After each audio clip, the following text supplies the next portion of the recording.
बिस्मिल्लाहिर्रहमानिर्रहीम। अक्सर बच्चे हमारे ओपीडी में प्रेजेंट करते हैं कि बच्चा बिल्कुल ठीक था, एकदम से तेज बुखार हुआ है और उसका एक जोड़ सोजश का शिकार हो गया है। वो जोड़ जो सुर्ख है, जिसमें दर्द है, जिस जोड़ को बच्चा हिला नहीं पा रहा और वो बच्चा उस जोड़ पे वजन नहीं डाल पा रहा, वो बच्चे को क्या मसला हो सकता है जिसको हम मेडिकल टर्म में सेप्टिक अर्थराइटिस या एक्यूट सेप्टिक अर्थराइटिस बोलते हैं। आज की ये वीडियो हमारी उन बच्चों के लिए है जो एक्यूट सेप्टिक अर्थराइटिस का शिकार होते हैं। तो आइए देखते हैं वो कौन से इन्फेक्शन है और इसकी ट्रीटमेंट मुकम्मल करना क्यों जरूरी है। एक्यूट सेप्टिक अर्थराइटिस जब एक इन्फेक्टिव कंडीशन है जिसमें बच्चे का जॉइंट इन्वॉल्व हो जाता है। ये इन्फेक्शन यूजुअली बच्चे को ब्लड में ही होता है। कुछ देर पहले हो सकता है बच्चा गले के इन्फेक्शन का शिकार हो, जो कि मोस्ट कॉमन रीजन है जहां से बच्चे का वो इन्फेक्शन, वो बैक्टीरिया जब उसके ब्लड में जाता है तो ब्लड से जब वो बोन्स तक पहुंचता है तो बोन्स के मेटाफिशियल रीजन के अंदर जो ब्लड सप्लाई है वो बहुत पुअर किस्म की कैपिलरीज होती हैं, बहुत शॉर्ट किस्म की ब्लड वेसल्स होती हैं।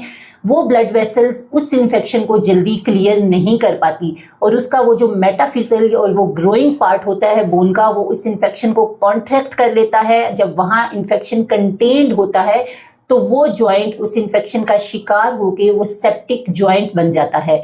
Most common reason respiratory tract के इन्फेक्शंस हैं जो कि हमारे अक्सर बच्चों में गले खराब रहते हैं। इसके अलावा अगर किसी बच्चे को अंतड़ियों का कोई इन्फेक्शन है, बच्चा गैस्ट्रो का शिकार था कुछ अर्सा पहले, तो वहां से उसका वो सैल्मोनेला बैक्टीरिया ब्लड के थ्रू उसके जॉइंट तक पहुंच सकता है। कुछ बच्चों को उस जॉइंट में कुछ दिन पहले ट्रॉमा हुआ होता है, उस ट्रॉमा से डायरेक्ट इन्फेक्शन उसके जॉइंट में चला जाता है। ये वो बड़े बड़े काजेस हैं जो बच्चे के जॉइंट को पेनफुल कर देंगे, जॉइंट सोजश का शिकार हो जाता है, बच्चा उस जॉइंट को मूव नहीं कर पाता और उसको हाई ग्रेड फीवर या तेज बुखार होता है। इस एक्यूट सेप्टिक जॉइंट को, जो कि मोस्टली बैक्टीरिया की वजह से हो रहा होता है, हमें मेडिकली प्रॉपर एंटीबायोटिक कोर्स से क्योर करना पड़ता है। जो भी बच्चा एक्यूट सेप्टिक आर्थराइटिस का शिकार होता है वो बच्चा कैंडिडेट है कि हम उसको हॉस्पिटल में एडमिट करें, उसका वर्कअप करें उस जॉइंट के इन्फेक्शन के लिए, क्योंकि जॉइंट का इन्फेक्शन अगर टाइमली क्योर नहीं होता, वो बैक्टीरिया वहां से खत्म नहीं होता,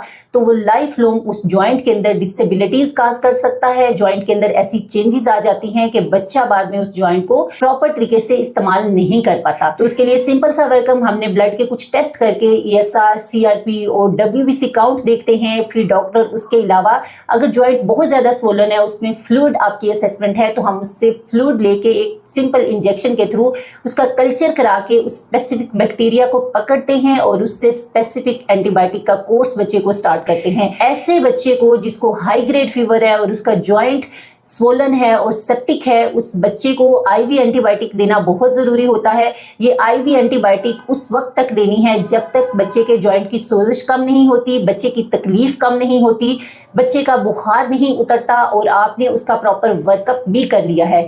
जब ये सारी सिम्टम्स बच्चे की रिजॉल्व होना शुरू होती है तो हम उस बच्चे को ओरल एंटीबायोटिक पे शिफ्ट कर सकते हैं, लेकिन उसके लिए कोर्स मुकम्मल करना जरूरी है। एंटीबायोटिक का कोर्स किसी भी सेप्टिक जॉइंट के लिए कम से कम 2 हफ्ते होता है और मैक्सिमम हम उसको 4 से 6 हफ्ते पर ले जाते हैं, depending upon the type of infection which is involving that joint. तो अगर आपने वो 4 to 6 वीक्स का कोर्स नहीं किया, डॉक्टर के फॉलो पे नहीं रहे, आपका बच्चा हॉस्पिटल में एडमिट नहीं है, तो आपका बच्चा लाइफ लॉन्ग डिसेबिलिटी का शिकार हो सकता है।